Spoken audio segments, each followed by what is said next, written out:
Innal hamdalillah nahmaduhu wa nasta'inuhu wa nastahdihi wa nastaghfiruh wa na'udzu billahi min shururi anfusina wa min sayyiati a'malina.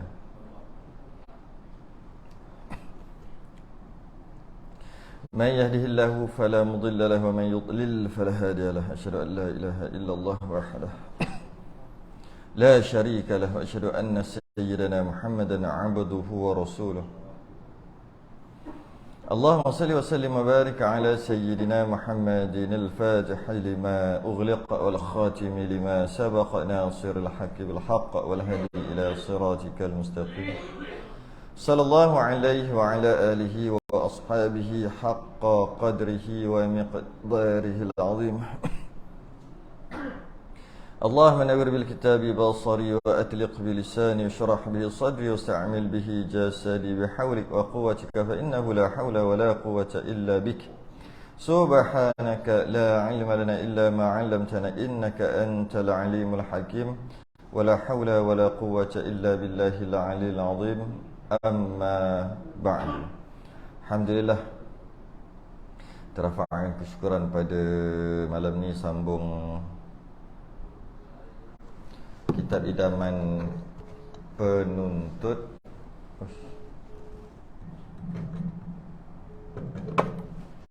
Sambung kitab idaman penuntut. Kita masuk surat berapa ni?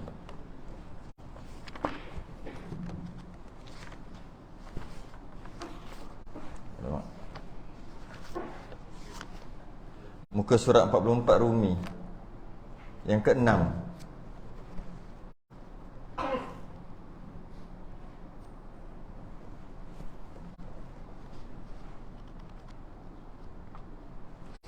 Jawi 87 yang ke-6. Jawi 87, Rumi 44. Qala al-mu'allif rahimahullahu ta'ala wa nafa'ana wa iyyakum bi'ulumihi fid darain amin ya rabbal alamin. Dan keenam. Keenam apa? Keenam, syarat sah mengikut imam. Syarat sah jadi makmum. Nak jadi makmum, dia kena patuhi 12 perkara. Syarat sah berjemaah. Dia perlu mematuhi 12 perkara. Kita dah masuk yang kelima dah. Yang mana ni masuk yang keenam. Syarat untuk sah jadi makmum. Yang keenam, kata pengarang, makmum jangan berada di depan daripada garisan imam. Dia guna perkataan garisan. Makmum jangan berada di depan daripada garisan imam. Jika semayang berdiri, itu maksudnya, jika semayang berdiri, dikira dari tumit. Oh, maksud garisan tadi itu tumit. Maksudnya tumit makmum jangan lepas ke hadapan daripada tumit imam. Jika dalam solat berdiri, tumit tu diambil tumit tu. Jadi depan belakang dalam masalah imam makmum, dia dilihat daripada tumit, bukan jari kaki, bukan, dia tumit. Itu tengok tu. Kalau saya perhati je lah, tak tahulah, duk perhati je dalam TV. Kan orang buat perbarisan, yang dia nak samakan bau. Tak, menaskah ni. Dia nak sama sebab tu dia tengok bau bagi sama. Masa buat perbarisan tu. Dia tak tengok tumit, dia tak tengok kaki. Mungkin kaki dia tak semestinya sama lah. Sebab dia tak tengok, dia kan begitu kan. Kiri kanan tu. Lepas tu bila kiri, pakar-pakar bersusun tu, semua tengok bau. Kalau perasan lah, saya besar-besar diorang tengok bau. Bau diorang straight aja. Maka perbarisan tengok bau. Dalam solat jemaah, tengok tumit. Sekurang-kurang kedudukan yang sah bagi makmum dan imam adalah tumit imam dan makmum tu selari. Tapi makruh. Dan luput pahala jemaah, tak dapat 27. Macam mana? Imam ni tumit imam, ini tumit makmum. Begini. Boleh? Sah berjemaah. Kita biasa duduk bawah, tak apa. Kita ambil yang sah dulu. Yang ni afdal. Maksudnya makmum duduk belakang, imam duduk depan, itu afdal. Tapi untuk sah, macam ni pun sah. Oh, imam dengan makmum. Apa ni? Bukan jari, tumit. Tumit. Dia tengok tumit. Bukan tengok jari tu. Yang afdalnya adalah, tapi kalau buat macam ni, luput pahala jemaah. Maksudnya daripada 27 jadi 1. Macam sembahyang seorang. Tapi sah sembahyang. Itu sekurang-kurang. Sekurang-kurang. Tapi bagi perempuan, hukumnya harus. Perempuan, imam dan makmum semua perempuan. Kalau macam ni harus. Dapat 27 juga. Kalau bawah sikit dia, afdal. Bagi perempuan dengan perempuan. Imam perempuan, makmum perempuan. Ni afdal dia panggil. Ini harus. Sama. Tapi lelaki, ini hukumnya makruh. Dengan maksud luput pahala jemaah. Yang ni sunat. Ada beza. Perempuan macam ni harus. Harus dengan maksud tak dapat, tak luput lah pahala jemaah. Bagi perempuan. Perempuan, imam perempuan, makmum perempuan. Yang afdal adalah, yang afdal pula, lelaki 3 hasta. Yang kita dah buat selama ni. Imam duduk depan, 3 hasta ke belakang, makmum lelaki. Itu afdal. Itu bukan mesti sah, tidak. Untuk sah, sekadar sama pun dah sah dah. Tumit. Yang dilihat, tumit. Yang dilihat adalah tumit. Dia tak lihat jari kaki. Jika imam, kalau dia pakai kasut, saiz 4. Makmum, kalau pakai kasut, saiz 9. Kalaulah imam tu, budak mungkin muda sikit lah, saiz 4 aja. Makmum ni saiz 9. Tumit dia duduk belakang. Tapi jari kaki sampai ke depan ni. Dia makmum. Tapi tengok tumit duduk belakang. Sah. Sebab dilihat bukan jari kaki. Dilihat adalah tumit. Jadi sah. Kata, ui, ke depan lah jari dia. Dia depan pada imam. Bukan tengok jari kaki, tengok tumit. Tengok tumit.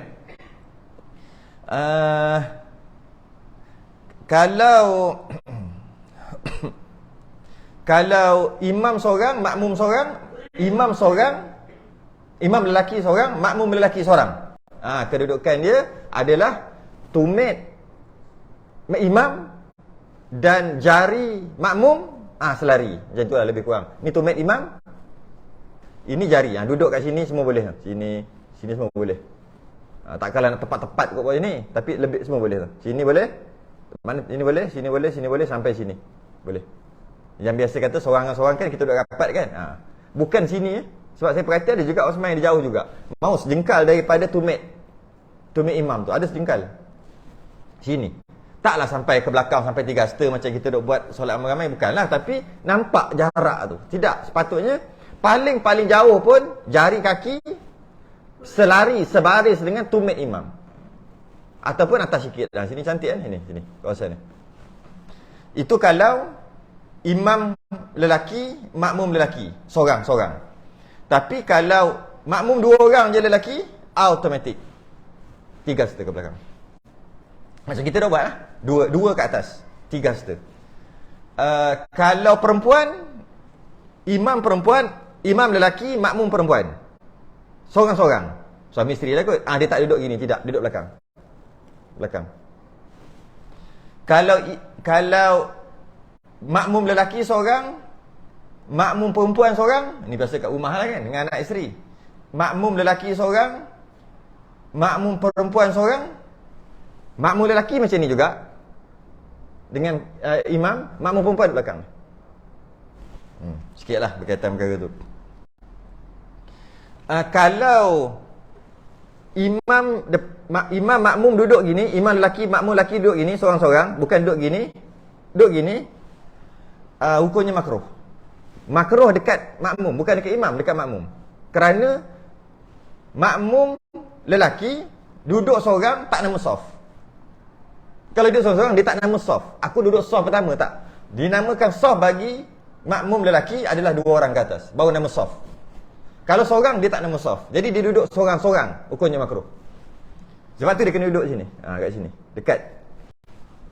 Tapi kalau bagi perempuan, duduk seorang dia kira saf. Duduk seorang dia kira saf. Seorang, makmum perempuan seorang dia kira saf. Jadi itu sedikit. Jadi bezalah. Makmum lelaki dengan imam lelaki, makmum lelaki, lebih daripada 3 hasta makruh. Macam kita kan 3 hasta kan, 1 saf, dia lebih lagi. Dia duduk 2 saf. Imam duduk depan tu, makruh. Tapi kalau makmum perempuan, duduk jauh pun tak makruh. Sebab tu perempuan duduk entah mana-mana dalam mana, tak makruh. Dia beza perempuan dengan lelaki dari segi saf. Sikit lah bab tu. Imam makmum sebelum duduk belakang macam yang biasa, tapi dia tahu yang kawan dia lagi 2 minit. Oh. Okey. Okey. Macam mana nak buat Dia dah nampak dah dia ambil wuduk tadi. Dia masuk dulu. Jadi kalau dia akan tahu makmum lain akan masuk, tetap juga buat sama. Jadi tak tahu tentang tak jadi ambil wuduk turun balik, mana tahu. jadi cara sembahyang dia imam makmum gini juga. Okey, mula-mula. Bila dah habis dia duduk kat belakang. Ni. Asalnya bila dah habis macam mana tangan ada 2. Macam ni lah. Macam ni. Boleh buat. Kita buat dia. Bukan dia buat kita. Okey. Imam. Macam ni kan? Imam. Asalnya, imam di tengah, makmum di sini dulu. Seorang lagi ni tak ada lagi. Tengah, ambil wuduk. Okey. Jadi dia duduk, cara duduk macam ni lah. Kaki ni. Walaupun kemungkinan sekejap lagi, ada kawan akan datang. Tetap juga duduk macam ni. Jadi kedudukan ni macam ni. Terbalik. Macam ni. Okey, duduk dulu. Kemudian makmum seorang lagi datang. Dia duduk kat sebelah ni. Sama. Maksudnya kalau kaki imam ni, tumit imam, tapak kaki imam ni, makmum seorang kat sini yang awal-awal tadi, kanan, kiri dia masuk. Gitu. Dia masuk situ dulu, takbir situ dulu. Kemudian ada 2 cara. Yang pertama, dua-dua ni undur ke belakang, jadikan saf. Ataupun imam yang ke depan, kalau boleh ke depan. Imam ke depan, diorang rapatkan. Ataupun diorang dua ni yang dua-dua ke belakang, lepas takbir tu bawa ke belakang. Kemudian bawa rapatkan. Tu dia punya kedudukan cara. Bukan nak ajak lagi dia datang. Kita duduk belakang siap-siap, makruh. Sikit lah dia berkaitan berkaitan. Jadi duduk tetap asal juga. Nanti undur. Jangan risaulah. Jangan bergerak tiga gerakan besar berturut-turut. Kita kadang-kadang bagus juga. Tu sebenarnya bagus. Kita sangat takut untuk bergerak. Sebab kita diajar gitu. Jangan duk gerak lebih kurang je dalam semayang ni. Jadi takut sangat. Sampaikan kalau soft kosong pun takut nak langkah. Terlebih takut.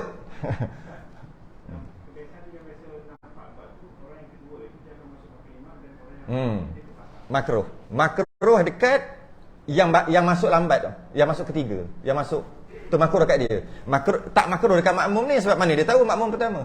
Makruh dekat makmum yang kedua. Sebab bukan tempat dia. Dia kena duduk sebelah dulu, baru dia berundur. Kalau duduk bawah asas nanti ni akan turun. Iyalah, turun tak apalah, turunlah. Tapi ni hukum ni. Makmum tu. Hukum. Biasa orang buat gitu lah. Biasa dua ni dia duduk di belakang ni. Dia buat gitu. Buatnya kalau orang ni duduk tak reti atau bukan tak reti ke apa macam mana agak-agak atau bukan tak reti macam tak perasan. Habis duduk semayang gitu lah. Imam, makmum kat sini, makmum belakang. Dia tak perasan contohlah. Sebab tu kena duduk sebelah. Jadi imam, sebab tu kata ada 2 cara. Kalau makmum, imam tengok, apa pasal diorang ni tak undur-undur lagi duduk sebelah-sebelah. Imam yang ke depan. Jangan diorang kejar pula lepas tu. Kejar. Maksudnya, imam ke depan. Kalau boleh ke depan, kalau tak ada dinding. Sebab apa hal diorang ni duduk sini? Asal tak undur-undur, takbir aja. Lepas takbir, undur terus. Kenapa? Jadi dia boleh buat satu perkara lagi, iaitu imam yang ke depan. Yang sepatutnya makmum yang ke belakang. Tapi kalau imam, makmum, tiba-tiba dia duduk belakang. Yang ni tak sedar, tak perasan. Macam mana nak buat? Hara semayang. Lepas tu pula, makmum lagi, ramai lagi datang. Ambil, sudah. Berderet kat belakang ni, ada makmum berderet, 5-6 orang. Makmum sebelah imam ada sini. Imam, makmum. Jahanam. Sebab tu, tempat dia gitu. Bila dua macam ni, imam kat tengah, makmum kanan dulu, lepas tu makmum kiri.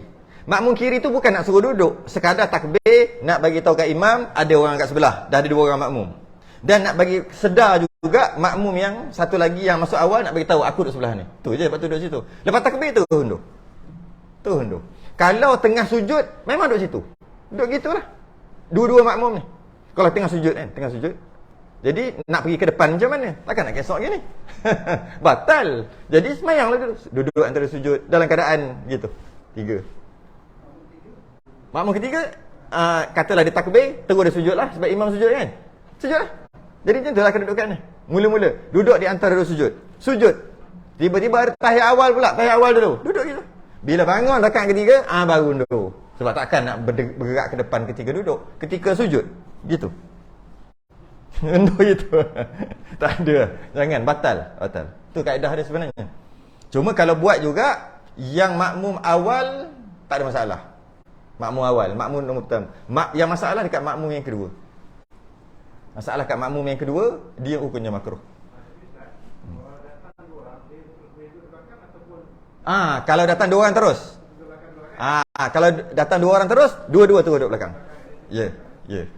Kalau dua-dua, sebab tu kata tadi, soft, kalau dua orang ada, dua orang makmum, dah jadi satu soft. Jadi turut-turut dua-dua orang kat belakang. Tak perlu buat macam tadi. Yang tadi kerana asalnya satu sama satu. Tiba-tiba mari satu lagi. Yang duduk belakang ni sebenarnya perempuan. Imam, lepas tu perempuan yang duduk belah sini. Tapi belah sini sikit perempuan. Barulah makmum lelaki kekal kat situ. Yang duduk belakang-belakang yang ketiga ni, imam, makmum ketiga. Makmum ketiga tu, yang duduk belakang-belakang tu perempuan, bukan lelaki. Lelaki duduk sebelah, baru undur lepas pada tu.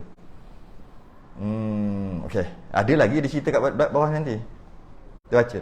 Ya. Kalau imam, kemudian anak lelaki dia sebenarnya kalau mak dia perempuan, Itu sebut tadi. Macam mana? Imam, anak lelaki, sini. Bukan mak, perempuan, sini. Bawah, bukan kat sini. Ni, tangan saya dua, saya nak buat. Okey. Imam, anak lelaki sini. Okey. Perempuan, tu, nampak? Ni. Bukan sini lelaki, bawah. Jadi maknanya imam, lepas tu sebelah imam, sebelah kanan imam lelaki, belah kiri imam tak ada orang, tapi kalau belah kiri tu belakang ada perempuan. Tu cara. Sebab ingat, perempuan dia tak ada masalah jauh daripada makmum, jauh pada imam putus saf. Dia tak ada. Dia lagi jauh, istilah secara umumnya lagi jauh lagi bagus. Makmum perempuan dengan imam lagi jauh lagi bagus. Malah saf perempuan yang paling afdal yang paling belakang. Saf makmum lelaki yang paling afdal yang paling depan. Saya ulang balik. Saf lelaki perempuan. Kat mana yang paling besar pahala nak duduk? Dan lelaki paling depan paling besar. Nombor dua kurang sikit. Yang ketiga kurang. Saf ketiga kurang sikit. Perempuan macam mana? Perempuan yang duduk belakang. Perempuan lagi belakang lagi besar pahala. Lagi belakang. Bukan duduk depan. Jika tak habis lagi. Jika kawasan semayang tu terbuka besar gitu je. Zaman dulu buka gitu je. Jika terbuka begitu je, perempuan duduk belakang, lelaki duduk depan. Perempuan yang duduk belakang tu, paling belakang paling afdal. Saf dia. Paling belakang lagi afdal. Sebab terbuka. Kawasan terbuka. Dan bila habis sembahyang, dia akan keluar dulu. Agak-agak siapa keluar dulu? Perempuan keluar dulu. Sebab dia duduk paling belakang. Sebab tu paling afdal. Tapi kalau kawasan tertutup, ada khas macam ni, kembali pada hukum asal, lagi depan lagi afdal. Perempuan tadi. Jadi nampak tak kenapa paling lagi belakang lagi afdal? Kalau ikut susunan Nabi susun, memang begitu. Imam lelaki. Makmum dewasa lelaki. Makmum kanak-kanak lelaki. Khunsa muskil. Kemudian kanak-kanak perempuan. Kemudian baru dewasa perempuan. Jika kawasan tentulah kawasan terbuka. Nampak? Kanak-kanak perempuan duduk depan. Barulah dewasa perempuan. Tapi kita semua tertutup. Bila tertutup, dia tukar. Kanak-kanak perempuan paling belakang. Kanak-kanak perempuan paling belakang. Dewasa perempuan duduk depan macam lelaki jugalah. Sebab dia ada kawasan khusus. Tujuan afdal tadi kita boleh faham kenapa lah. Kan? Boleh faham lah. Kenapa? Tapi orang lelaki suka duduk belakang. Dia memang orang lelaki memang suka ikut perempuan.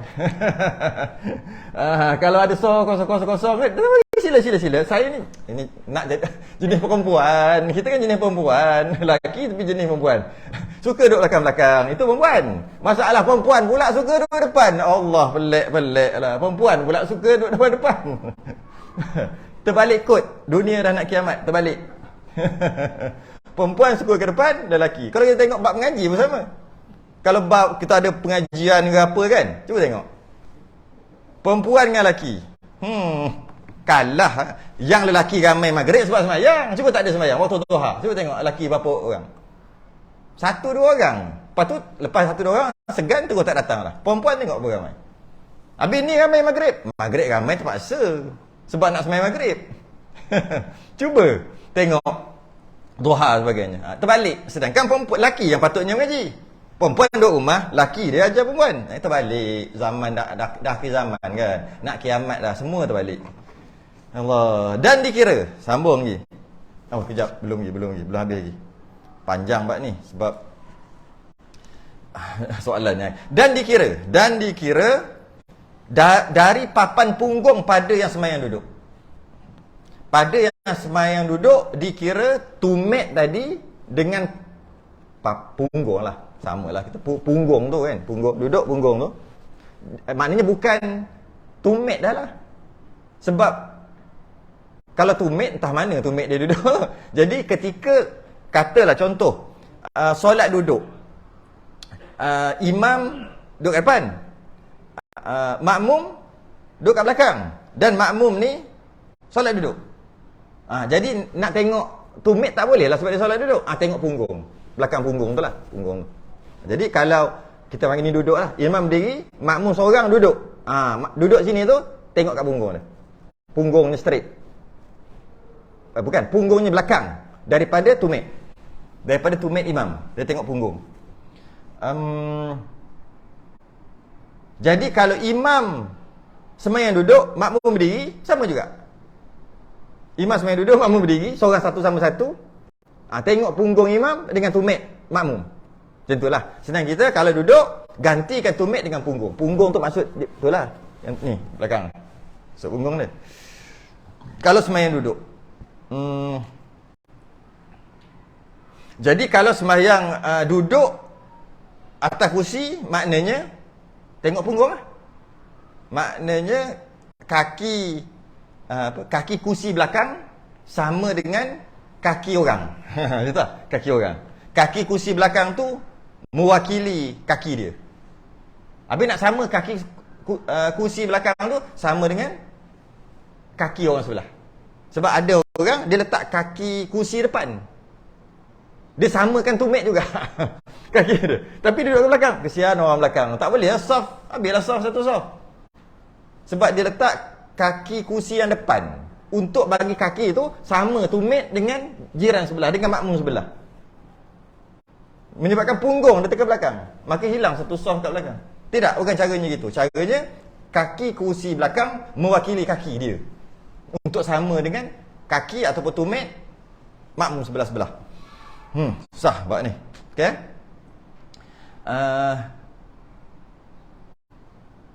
Gitu lah. Sebab tu macam mana kalau kejap berdiri, kejap duduk? Kalau kejap berdiri, kejap duduk sebenarnya masalah sikit. Masa dia mula-mula berdiri, lepas tu dia duduk. Sedikit masalah lah. Mula-mula berdiri, lepas tu nanti tak larat duduk. Maknanya dia taklah mampu 100%. Kadang-kadang dapat juga 1-2 rakaat berdiri. Kadang-kadang berdiri kejap dulu, lepas tu baru duduk. Memang masalah sikit lah dalam nak menentukan macam mana kaki dia dan macam nak buat. Dia agak, bukan masalah, agak sukar. Yang pertama ketika dia berdiri, aku boleh berdiri dulu 10 saat, baru duduk. 10 saat je boleh berdiri, lepas tu duduk. Maka wajib berdiri 10 saat. Sebab tu dia mampu. Masa dia takbir, dia kena samakan tumit dia dengan orang sebelah. Habis nak duduk ni macam mana? Kalau ada kursi, masalah. Kalau tak ada kursi, tak masalah. Duduk je lah ke bawah. Dah tak larat, duduk bawah. Duduk iftirash. Duduk macam tahiyat awal tu. Atau duduk bersila ke? Tarabak, duduk bersila. Tak apa. Duduklah macam mana pun, duduk bawah. Bila duduk bawah, terus samakan punggung tadi tu dengan kaki orang sebelah. Selesai. Tapi kalau sembahyang kursi, problem. Kursi nak letak kat mana? Sebab sekarang ni nak berdiri dulu dalam 10 saat. Sekejap lagi baru nak duduk. Maka ketika berdiri, tumit dengan tumit. Tumit sebelah ni. Tumit sebelah dengan makmum sebelah. Jadi, kursi taklah kat belakang. Bila nak duduk, bila duduk kursi, maknanya kaki kursi yang depan pula yang sama dengan kaki. Tak boleh. Dia sepatutnya kaki kursi belakang. Maknanya dia kena ke depan, eret kursi ke depan. Ke depan. Kan masalah. Tapi kalau dia takbir, awal-awal lagi depan. Dia kata aku nak berdiri kejap lah 10 saat baru aku nak duduk. Jadi letak kursi siap-siap, kaki itu, kaki belakang kursi sama dengan orang sebelah. Salah cara dia. Tak kena.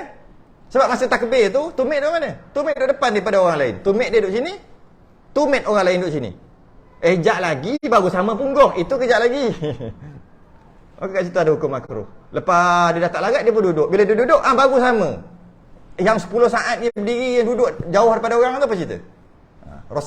Rosak ataupun luput pahala soft. Sebab soft ada pahala. Soft ada pahala yang asing. Maka luput pahala soft. Sebab ketika dia takbir, ketika dia mula-mula tu, tumit dia tak sama dengan yang lain. Sebab menjangkakan akan duduk nanti. Nanti bila duduk, baru sama. Tapi awal-awal tu macam mana? Jadi, kalau nak kira memang susah lah. Mula-mula, letak kaki dulu macam orang lain. Takbir. Lepas dalam 10 saat tak larat dah. Pegang kursi kat belakang. Dia langkah ke depan. Tarik kursi, baru duduk. Dan pastikan kaki kursi yang belakang tu sama dengan. Oh, kan susah kan? Nak tengok tu, tengok ni. Dah tak jadi semayang. Kan susah. Nak senang macam mana? Duduk bawah. Kalau mampu lah. Kalau tak mampu duduk bawah, jangan cerita ni. Habis dia sakit, tak boleh duduk bawah. Tak payahlah cerita yang sakit tu. Duduk lah mana nak duduk pun. Jadi kita duduk bawah. Bila dia duduk bawah, terus duduk. Bila duduk, ada masalah untuk menentukan mana kaki tak kaki. Tak ada, tengok punggung kan. Sama. Duduk terus, selesai. Ini bagi orang boleh duduk bawah. Bagi orang tak boleh duduk bawah, memang duduk macam mana pun. Ya. Makmum duduk kursi. Bila dia sujud, lebih kepala tu akan lebih pada imam. Sebab dia sujud macam biasa normal. Cuma dia tak boleh. Masalah. Samalah juga. Masalah lebih.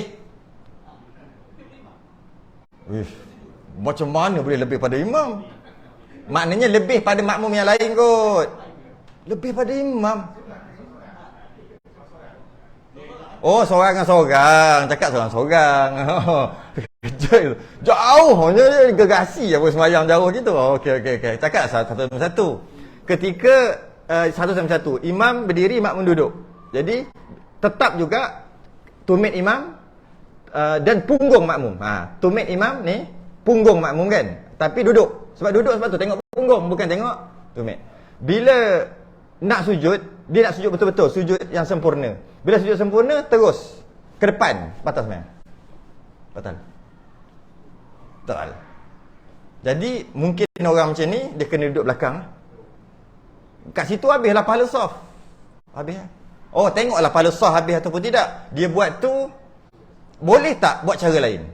Kalau boleh cara lain, luput dah pahala soft. Kalau tak boleh, itu je cara dia. Nak begitu tak boleh, gini sakit. Okey. Mudah-mudahan dapat juga pahala sebab dia bukan nak begitu. Dah nak jadi nak macam mana kan? Jadi kalau begitu dia tak boleh duduk macam tu. Kalau bila dia sujud je, bila dia sujud kepala lebih daripada imam. Bila dia duduk, punggung dia depan, imam duduk belakang pula. Ya Allah. Sekarang siapa imam, siapa makmum ni? Bertukar. Batas sembahyang. Makmum, batas sembahyang makmum. Ketika dia sujud ataupun ketika dia duduk. Bila dia duduk, sujud dah batal dah.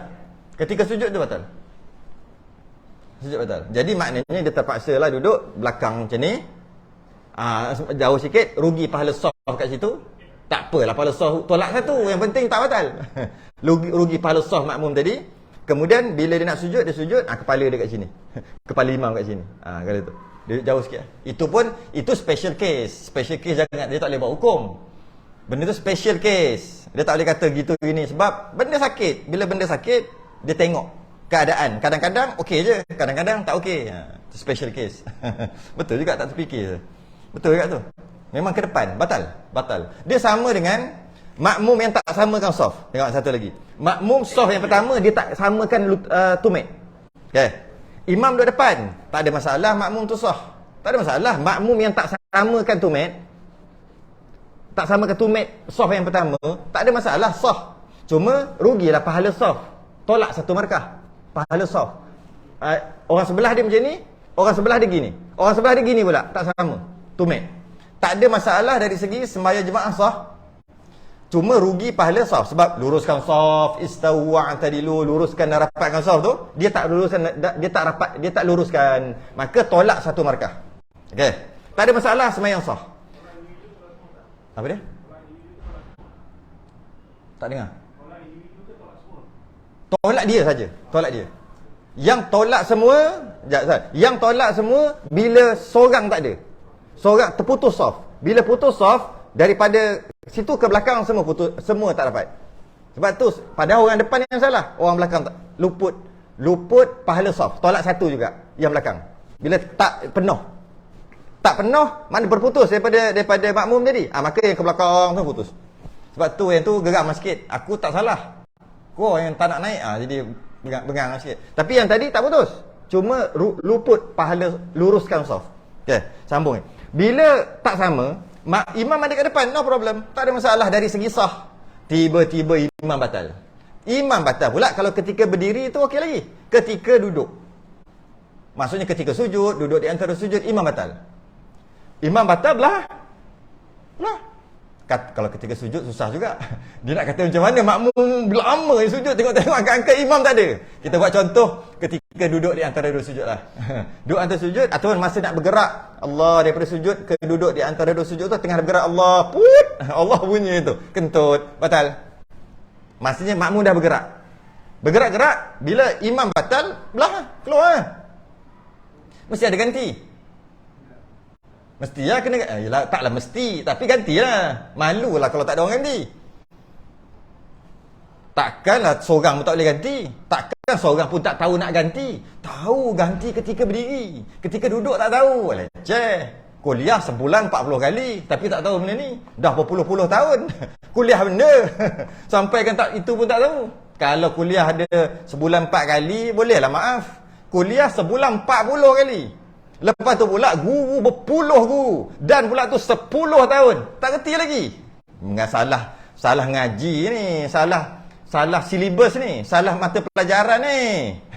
Ini fardu ain. Okey, macam mana bila dia duduk, katalah duduk pakat-pakat duduk di antara dua sujud, dalam perjalanan nak duduk tu imam batal, imam belah. Okey, gantilah. Yelah, boleh je mufaraqah sembahyang asing, biasalah, memang boleh. Katalah nak ganti, seorang ganti. Yang ganti tu kebetulan yang tadi kan tak sama kan saf. Bila tak sama, masa duduk punggung tu ada yang gini ada gini lah makmum. Dari segi sah. Bila imam batal, makmum yang nak ganti kan kebetulan duduk punggung di belakang sikit. Sebab tak sama sah tadi. Jadi dia niat nak jadi makmum. Dia niat nak jadi imam lah, ganti imam. Tapi takkan nak kesok di depan gitu. Sembahyang dulu satu baris, satu saf. Nanti bila bangun rakaat seterusnya, pergilah depan. Betul tak? Masa gitu, tengok. Bila je imam tadi kebetulan dia duduk belakang sikit sebab makmum yang sebelah ni dia tak jaga saf, dia tak jaga luruskan saf, dia duduk depan gini sikit. Okey, bila imam batal, dia ni yang duduk belakang sikit niat jadi imam. Dan dia ni yang duduk depan sikit ni, dia tak perasan sebab sikit sangat. Dia niat jadi makmum lah, ikut imam baru. Batal yang makmum semua duduk depan. Depan sikit. Punggung dia depan sikit pada imam. Semua batal. Sebab apa? Sebab mana boleh punggung makmum depan daripada imam. Tapi asal memang duduk belakang. Itu asal, lepas tu imam batal. Itu imam baru. Mengaku tak itu imam baru. Sebab bila ada imam baru, boleh je tak nak ikut. Aku tak nak ikut imam, aku nak mufaraqah. Imam pertama je aku nak. Imam yang entah mana aku tak nak. Dia boleh sembahyang sendiri. Tak wajib ikut. Dia boleh mufaraqah. Sebab imam batal, dia boleh mufaraqah. Mufaraqah dengan maksud terus sembahyang sendiri. Walaupun ada imam ganti, aku nak mufaraqah juga. Boleh? Okey. Tapi bila imam ada yang ganti, biasanya ikutlah imam baru tu. Bila dia niat ikut imam yang baru, dalam keadaan punggung dia ke depan sikit, kerana awal-awal tak samakan saf, batal makmum. Yang duduk depan pada imam baru. Sebab tu penting tak luruskan saf. Lebih-lebih lagi yang saf pertama. Kalau imam batal, pernah jadi tak imam batal ketika sujud ke duduk? Pelik memang tak pernah jadi. Kadang-kadang perkara ni biasalah manusia, tapi tak pernah jadi. Pernah jadi tak? Imam tengah khutbah batal wuduk. Tiba-tiba tunggu kejap kan, saya nak ambil wuduk. Pernah? Tak pernah berlaku kan? Heran lah kadang-kadang. Tak, benda tu manusia, dia dalam berpuluh tahun kita sembahyang berjemaah. Tak pernah jadi batal ketika sujud ke kita duduk ke. Yang batal mesti berdiri tak? Batal mesti berdiri, ada yang lain ganti. Macam pelik tak? Macam, ya ke? Entah dah batal ke? Sambung sembahyang ke macam mana? Khutbah punyalah semangat.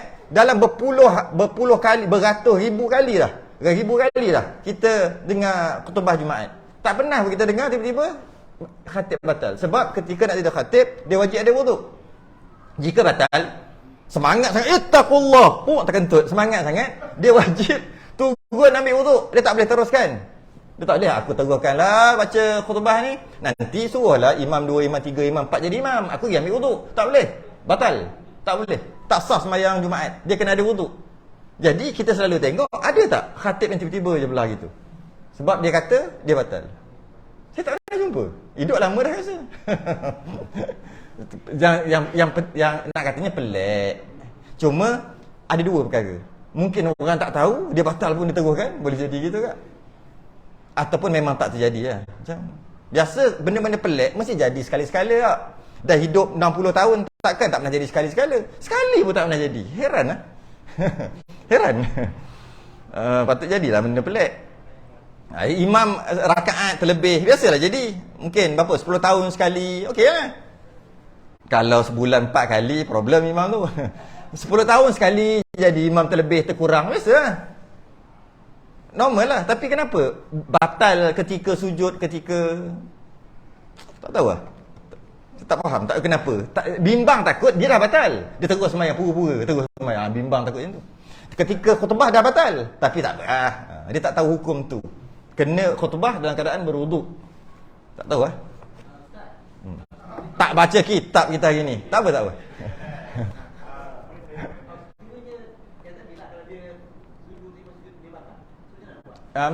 Imam tadi ke makmum? Imam ni.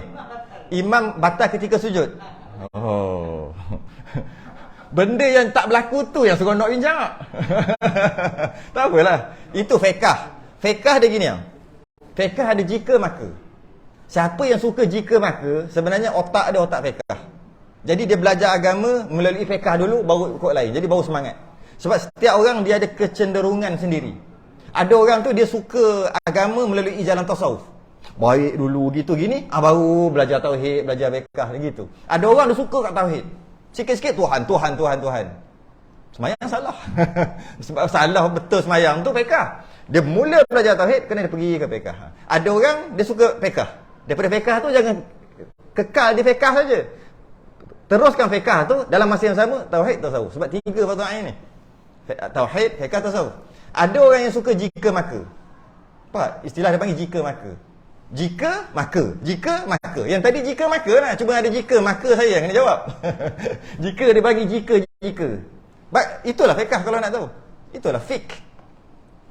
Jika imam batal ketika sujud, haram bagi imam pura-pura. Semayang dulu, masuk rakaat seterusnya. Lepas pada tu, baru dia konon-konon batal, baru belah. Hukumnya haram imam buat gitu. Tu, dia tak boleh. Bila batal, kena keluar terus. Walaupun ketika sujud. Bila dia macam tu, dia boleh buat beberapa perkara. Yang pertama, dia kena kata kat diri dia, atau i'tiqad, dia kena pegang, aku batal. Itu nombor 1. Aku dah batal. Sebab kadang-kadang dah batal, tapi macam pura-pura tu. Tak boleh. Kata dulu, aku dah batal. Apa tanda aku dah batal? Bangun. Maknanya dah batal semua. Bukan dalam hati je, tengah sujud ni. Dah batal ni. Kentut jadi. Dah batal ni. Ada pernah terjadi, satu imam, orang cerita, dia orang lama lah. Orang lama, bila lama ni, dah banyak grip-grip yang dah longgar. Sepatutnya ketat je dia longgar. Ketika sujud, keluar air kencing sikit. Tu standard lah. Dah kita guna, tak jaga kesihatan pula. Sampai masanya, pipe tu pun boleh loose. Tutup, tak berhenti air. Tutup, pusing amat, tutup, kuat balik. Ini pula orang. Tak boleh tukar pula getah dia tu.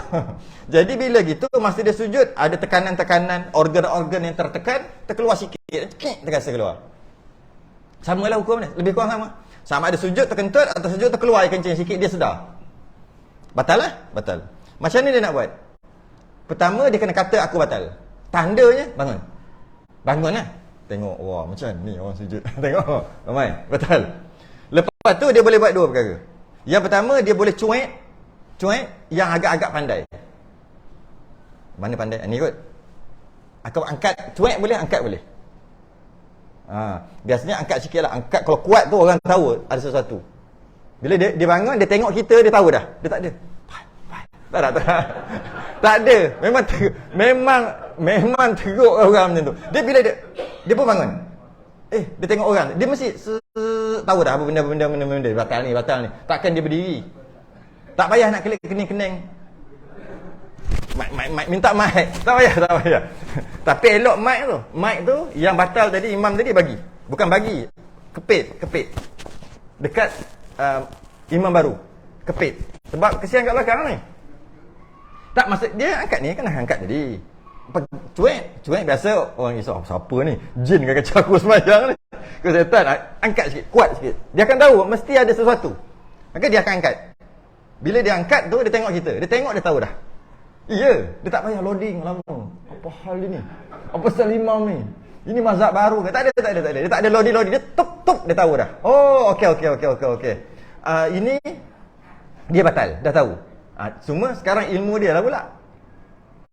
Aku tak nak, aku sujud balik. Aku tak nak jadi imam. Memang jahanam. Aku tak nak.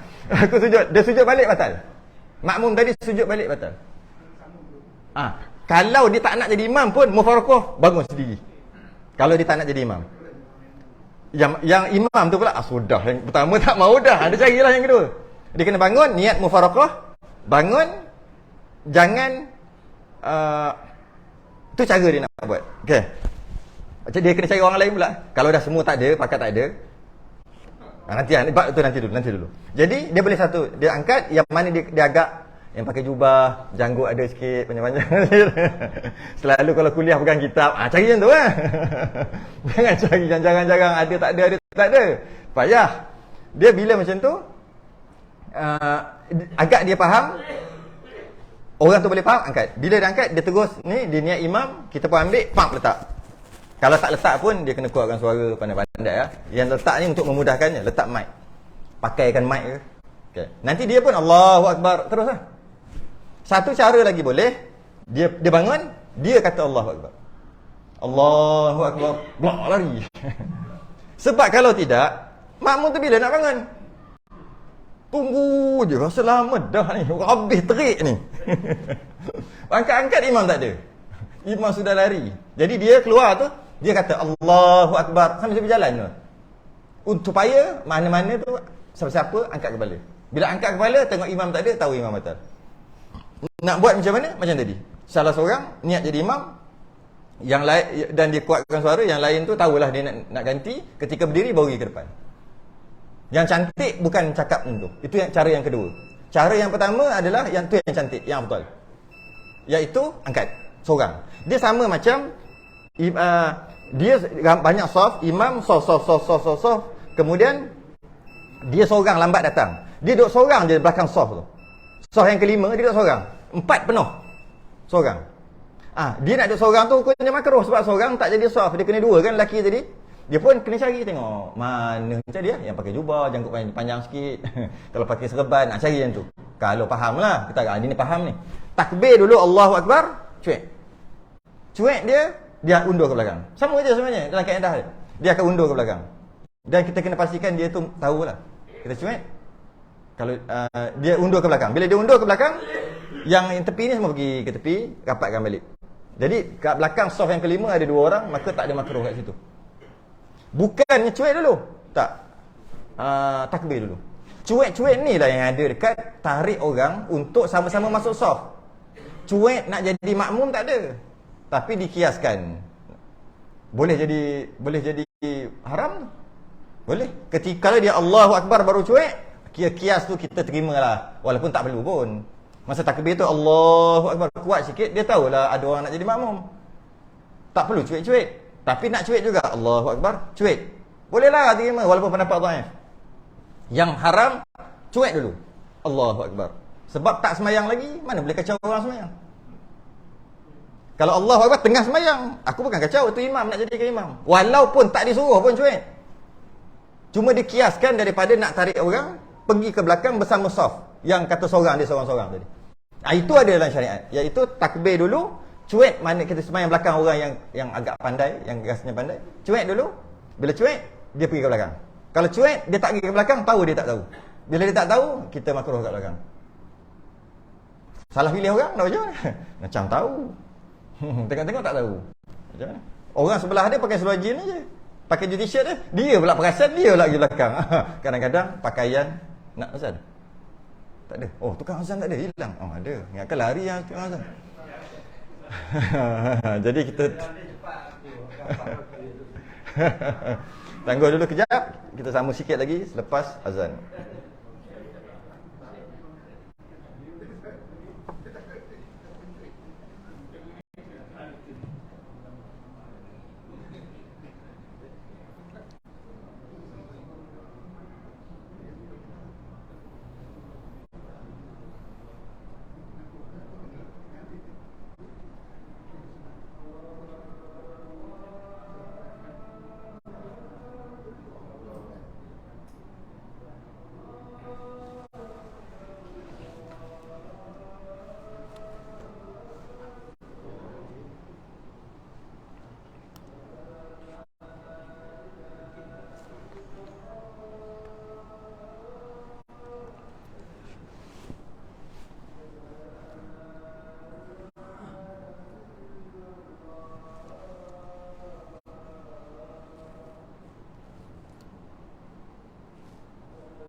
La haula wala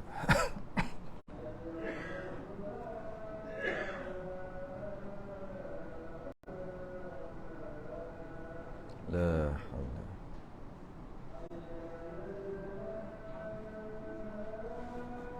la haula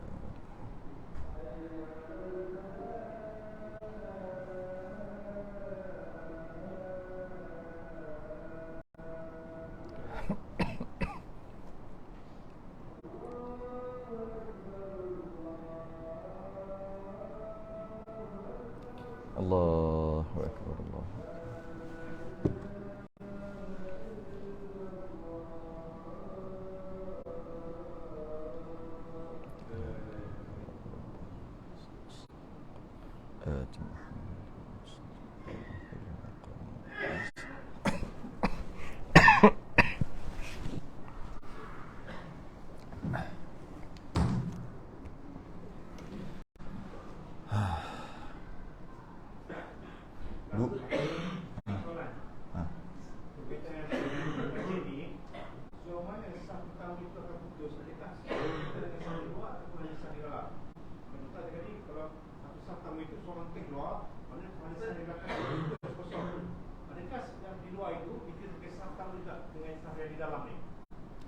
Dia kalau ada halangan, jika ada halangan, saf berhenti kat situ.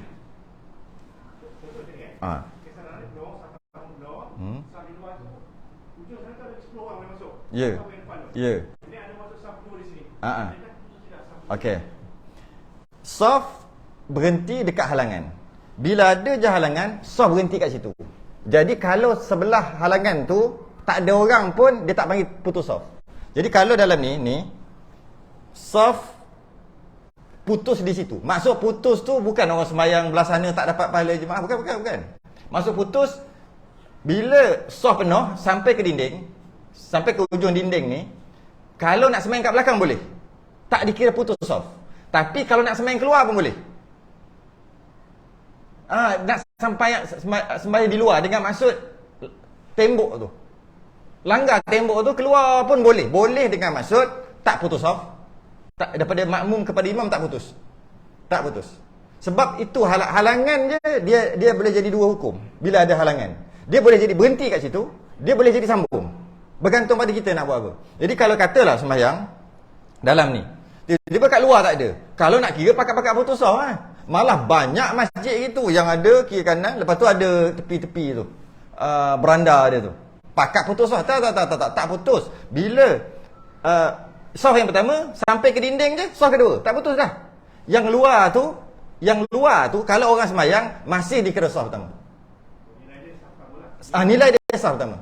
Nilai saf pertama. Tapi kalau dikira habis, kalau tu dalam tu putus lah, tak putus sebab ada dinding. Dia dua dalam satu kat situ. Jadi kalaulah orang sembahyang di luar, dia dapat saf pertama dan orang dalam tak putus saf jika sana tak penuh. Kalau nak kira tak penuh kan putus. Okey. Penuh saf, ada 2 orang lagi yang boleh muat tapi tak ada orang. Terus buat saf yang seterusnya. Maka dia panggil putus. Sebab mana ada hadangan? Tak ada hadangan. Bila tak ada hadangan, putus yang belakang. Yang tu ada juga kat luar tu. Dalam masjid kita dah bincang sebelum ni. Ada hadangan, ada pintu, tak ada pintu. Kunci sekalipun dikira masjid semua. Tak putus. Sebab ada halangan. Ada halangan. Jadi kalau kat sini pun sama sebenarnya. Kalau sembahyang sini, sampai dinding ni, kalau tak sembahyang kat sana pun tak apa. Tu, yang sebelah tu. Yang sebelah. Tak sembahyang pun tak apa. Dia sembahyang kat belakang. Tak putus saf. Sebab apa? Hadangan. Tapi kalau sembahyang, dapatlah saf yang pertama. Yang sini terus sampai ke dinding sana. Yang sini pun sama. Kalau sembahyang kat belakang, saf pertama penuh, sembahyang kat belakang tak putus saf. Walaupun kat luar tu kosong. Tapi kalau orang sembahyang kat luar dapat saf pada saf pertama. Tapi dari segi afdal dekat hadangan ke belakang. Dari segi afdal. Kalau dari segi markah lebih dalam lagi. Lebih dalam. Ya, bukan dalam, lebih lagi di antara 2 dinding. 2 dinding lebih. Walaupun kat sebelah tu boleh. Kat sebelah dinding tu boleh kerana masjid. Masjid ada halangan, ada dinding, ada pintu, kunci, rantai kita sebut sebelum ni. Tak ada masalah. Maka dia kekal juga masjid. Saf tak putus. Kalau tidak, semua masjid kat Malaysia ni putus saf. Tidak. Dia bergantung kepada itu. Kalau ada tiang contohnya. Sembahyang putus tiang. Dia sembahyang putus kata tiang. Sini tak boleh buat contoh. Katalah tiang. Sebelah tiang tu kalau orang tak sembahyang kat belakang tak putus. Tiang tu sebagai penutup saf. Cuma bila masjid boleh nak duduk sebelah tiang, sebelah dinding. Afdal markah lebih sikit lah, pahala lebih sikit. Duduk dalam dinding, bukan di luar. Dinding, dalam dinding lah kita panggil. Di antara dinding dengan dinding duduk dalam tu. Itu afdal. Baru baca 2 baris ni. Tak bergerak. Agak dah. Memang kita duduk situ. Apa? Imam di situ. Dia selalu solat kadang-kadang siang. Sampai sini ni. Kalau yang ada dinding yang tak boleh pergi. Yang ni tak ada dinding ni. Saf yang pertama tak ada dinding. Tak ada dinding kan saf pertama kan? Ada ke? Tak. Mana kaki? Cuba letak tangan dekat tapak kaki tu mana? Dekat, masih lagi tak ada dinding depan. Bukan maksud dinding tu mesti janji ada dinding, bukan. Kalau katalah tengah semayang masuk dinding tu, tengah semayang, kalau nak kiri kanan boleh lalu. Boleh lalu tak, nama tak ada dinding walaupun ada dinding. Kalau tak boleh lalu baru nama ada. Sebenarnya bukan dinding, dia istilah dia panggil ha'il. Saya mudahkan aja. Ada hadangan. Sekarang ni saf pertama nak pergi ke sana tak terganggu dengan dinding kan? Nak pergi ke sana, ganggu tak? Gini. Bergerak-gerak ini. Ganggu tak? Tak, sebab kaki duduk situ saya nampak. Kaki duduk sini. Soft. Jadi maknanya cukup tapak kaki kat situ. Jadi kalau tak sambung putus off. Kat sana.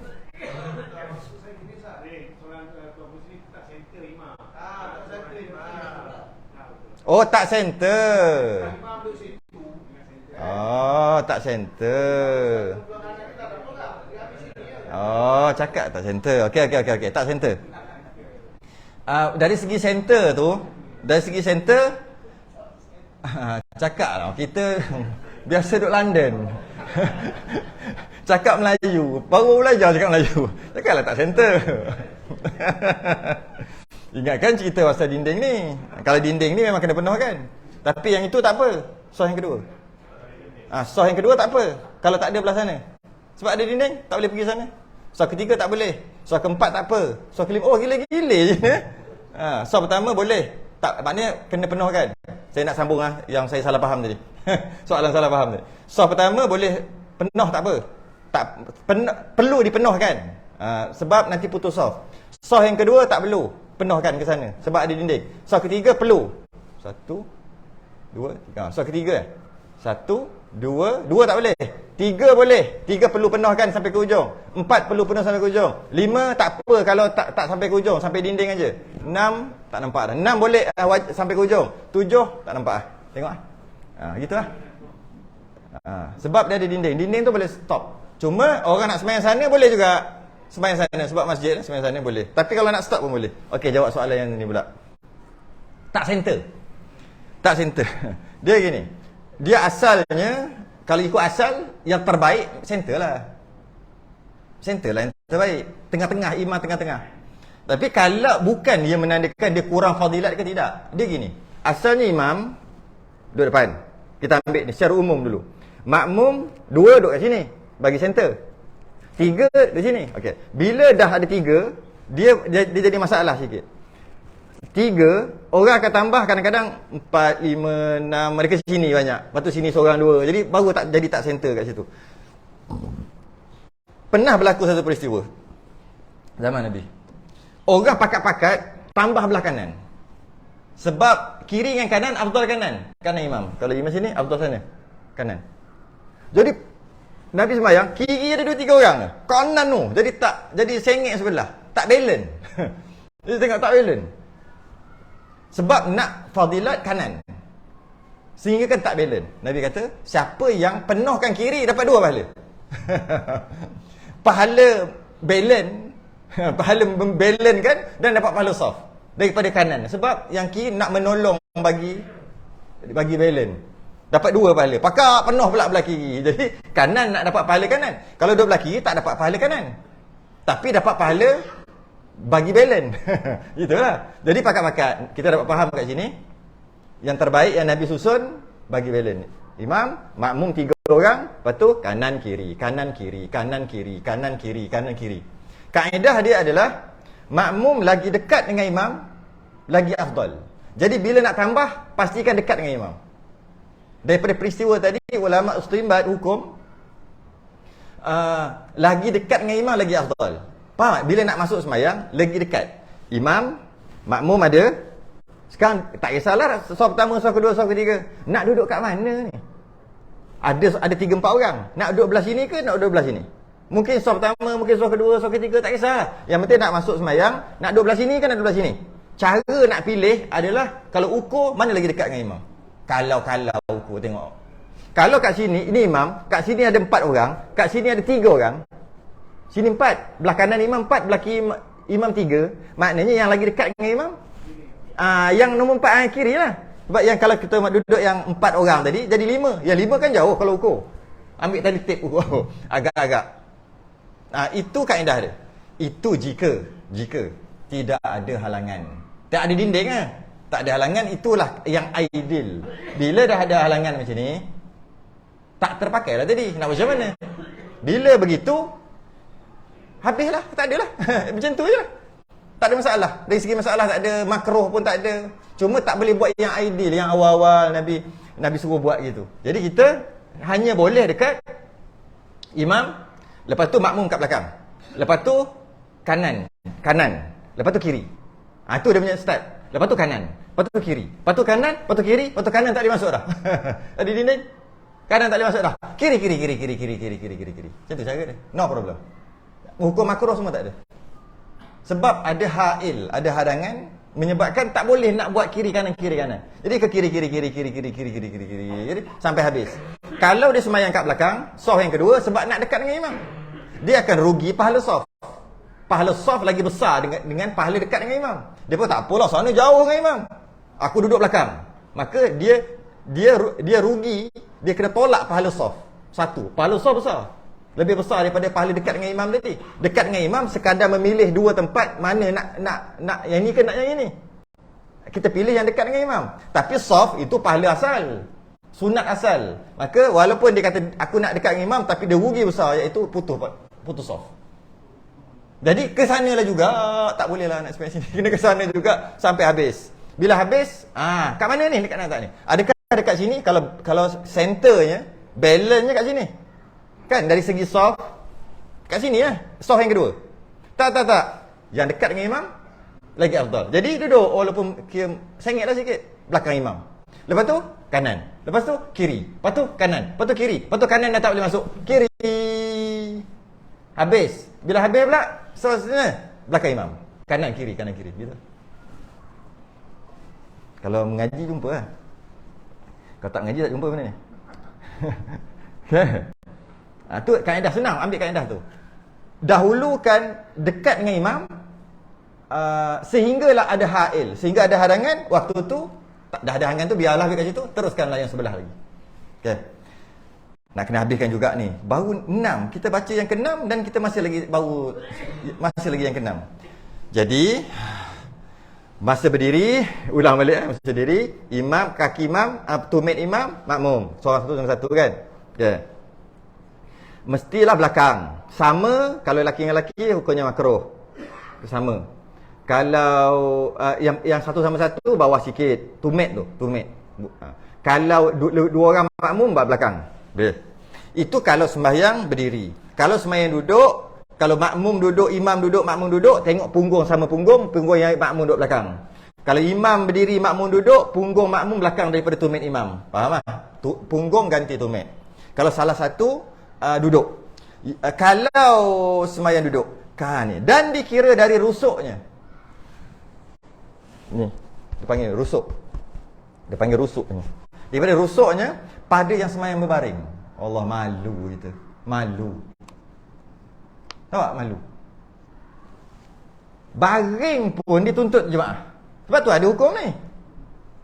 Masa pakat-pakat sakit kat hospital, sakit tak boleh bangun, tak boleh bangun, sakit. Bang jalan-jalan tu sakit. Tak boleh nak sembahyang berdiri kejap duduk tak boleh dah, pakat baring sembahyang baring. Baring tu maksud gini. Baring tu maksud kalau kita bahasa sekarang dia panggil mengiring.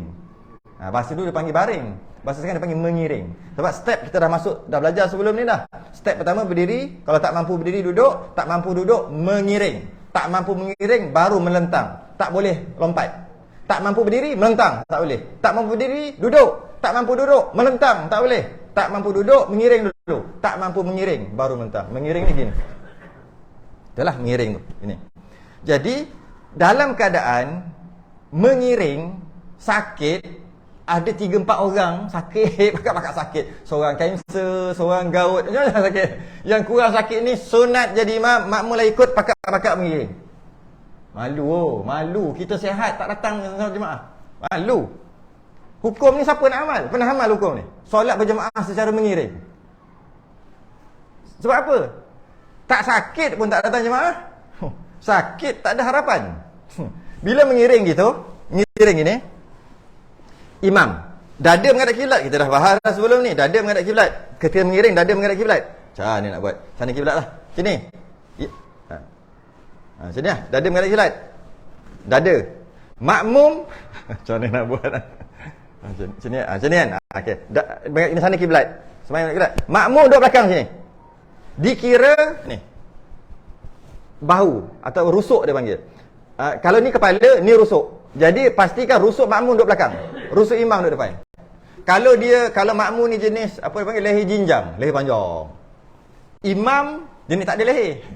Banyak makan, hilang leher habis semua.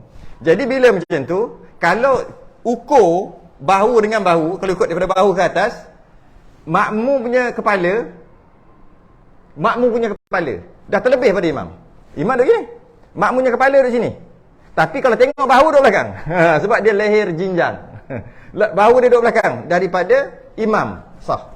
Yang dilihat adalah bahu ataupun rusuk, bukan dilihat kepala. Tapi biasanya kalau bahu ke belakang sikit, kepala pun ke belakang sikit lah. Jadi kalau sana kiblat, begini ngiring, makmum gini belakang. Lepas tu macam mana nak rukuk sujud? Gitu lah. Allahu Akbar. Sami Allah al-Mahamidah. Allahu Akbar. Gitu pakat-pakat serok gitu. Itulah ada hukum. Allah, hai. Ada apa? Sampai ke mengiring. Kalau kita katakan dah mengiring dah sakit sampai tak boleh tak boleh sampai macam tu, tak payahlah sembahyang jemaah kan. Malah ada orang kata tak payah sembahyanglah nanti qada. Allah, hai. Tuntutan solat jemaah masih lagi ada. Tapi sama-sama dia lah kalau ni. Habis kalau imam diri, makmum mengiring, macam mana? Sama lah juga. Pelik lah sikit. Tiba-tiba dia seorang terbaring kat situ mengiring. Tapi pelik lah, tak payah buat contoh lah, pelik-pelik je. Okay? Imam mengiring, makmum berdiri. Lagi pelik, tak payah buat contoh lah. Ni sama-sama berbaring atau mengiring. Dan dikira dari kepala pada yang sembahyang terlentang. Sembahyang terlentang pula. Bila sembahyang terlentang, kita dah bahas dah sebelum ni. Waktu tu dada tak wajib menghadap kiblat dah. Sebab melentang ni. Dada tak wajib menghadap kiblat dah. Mengiring dada wajib menghadap kiblat. Duduk, sembahyang duduk, dada wajib menghadap kiblat. Berdiri lagi lah. Ketika semayang menelentang, dada tak wajib menghadap kiblat. Dada menghadaplah mana-mana, planet Marikh ke, menghadaplah situ dada. Yang wajib menghadap kiblat adalah muka. Wajib letak bantal sikit kalau boleh, dia muka. Katalah muka. Sana kiblat. Dia ni muka gini. Sikit je. Letak bantal satu dah cukup. Menandakan muka dia wajib menghadap kiblat, bukan dada. Makmum macam mana? Makmum duduk belakang. Kepala dia tengok kepala, bukan tengok bahu. Tengok kepala. Tu kepala. Ya, boleh. Sampai melentang, tak boleh kiri kanan. Sembahyang jemaah lagi. Hukum dia.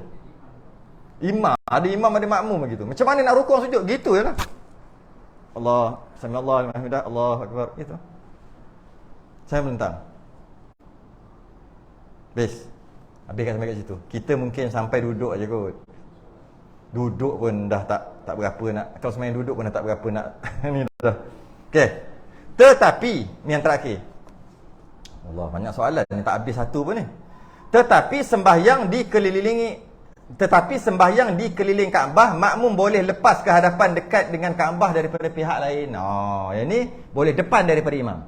Siapa yang pergi Mekah, ambillah pengalaman sembahyang makmum duduk depan imam. Kalau tidak rugi. Sebab dekat Malaysia tak boleh buat batal. Mana buat? Buat batal. Duduk depan pada imam. Dia kata kat sini, masalah ataupun hukum makmum duduk belakang, tumit makmum duduk belakang, tumit imam duduk depan sikit tadi tu, hukumnya pada pihak yang sama, pada jihah yang sama.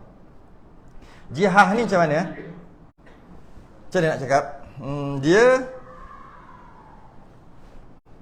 ni Kaabah. Ni Kaabah. Sembahyang bulat. Orang semua sembahyang sekeliling. Okey. Imam duduk sini. Menghadap Kaabah, duduk sini. Kemudian daripada sini, daripada imam tu tarik dia macam tiga segi. Tarik besar. Tiga segi. Sini tarik makin besar. Tarik tu segi-segi tu dah maksud kita ukur. Imam duduk sini, tarik. Okay. Bila kita dah tarik tu maksud kita buat imam, betul kita tarik. Ginilah senang. Ni imam buat gini. Imam tu kita buat gini. Jadi ini dia panggil jihah atau kita panggil pihak. Ini imam, ni pihak dia. Yang wajib sembahyang belakang imam, tak boleh depan daripada imam, pihak dia. Sini. Yang duduk sini boleh. Yang duduk ni. Ni pihak lain ni Ni kekal ni yang kat sini. Yang ni kekal, ini kena duduk belakang imam. Pihak sini tak wajib duduk belakang imam. Bukan pihak imam, dia bukan pihak lain. Sini. Mungkin bahagi 8 kot, tak silap. Saya dah lupa dah, dia boleh bahagi berapa tu? 8 kot.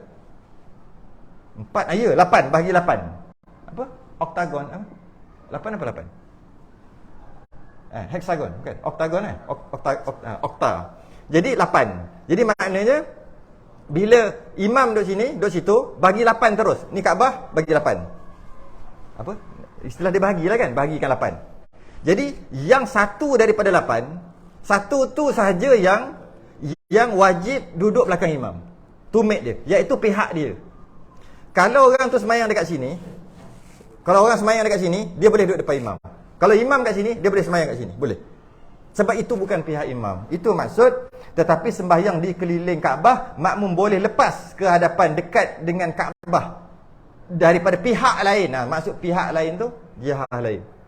Jadi tengok gitu lah. Bagi 8. Kemudian 7 yang tu, 7 lagi punya pihak boleh depan daripada imam. Pihak yang tak boleh depan daripada imam hanya pihak imam. Jadi kita sembahyang ni, Kaabah kat situ, tu dia punya jihah dia. Dia makin besar lah sampai ke Malaysia, makin besar. Sebab tu kita ni boleh buat soh panjang. Kalau dekat Kaabah buat soh panjang, batal sembahyang, dia batal. Sebab tu dia bulat. Dia bulat kan, buat ikut je bulat. Kita ni kenapa boleh buat straight, tak bulat? Sedangkan kat sana bulat. Sebab panjang dia pergi jihah tu pergi kan. Pergi jauh berapa ribu kilometer. Jadi panjang tu boleh kat Malaysia. Faham ke tak faham tahu saya sebut ni? Faham kan? Benda cerita ni.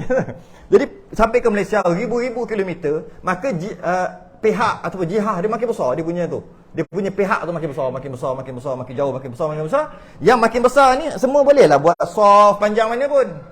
Tapi kenapa dekat Kaabah tak boleh buat gitu. Batal lah. Buat gitu macam-macam. Imam di sini, makmum straight aja. Makmum yang ujung-ujung ni batal.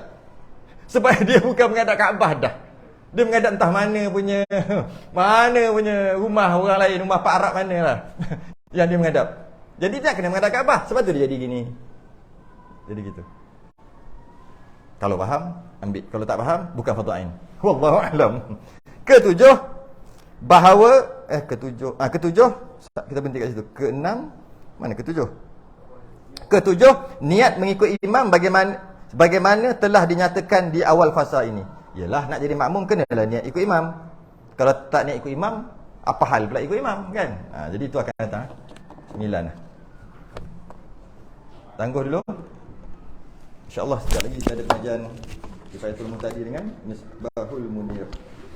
Sudah dengan tasbih kafarah dan salatul subhanakallah wa bihamdik asyhadu an la ilaha illa anta astaghfiruka wa atubu ilaik. Bismillahirrahmanirrahim. Wal 'asr innal insana lafi khusr illa alladhina amanu wa 'amilus salihati wa tawassaw bil haqqi wa tawassaw bis sabr.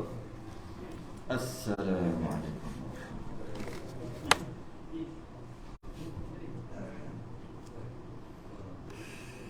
Saya tekan, tak boleh.